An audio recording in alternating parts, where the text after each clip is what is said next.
لقد أنزلنا آيات مبينات والله يهدي من يشاء إلى صراط مستقيم ويقولون آمنا بالله وبالرسول وأطعنا ثم يتولى فريق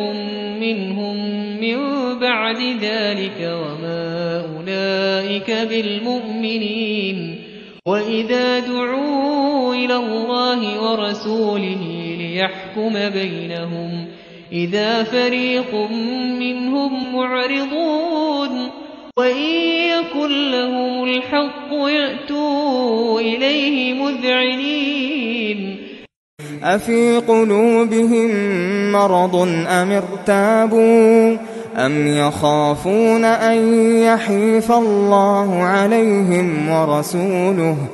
بل أولئك هم الظالمون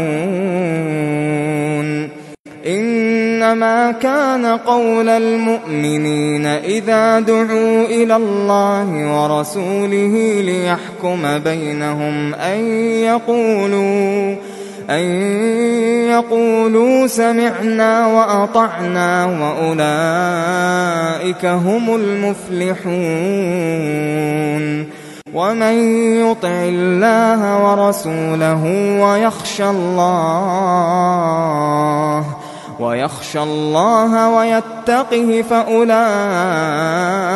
هم الفائزون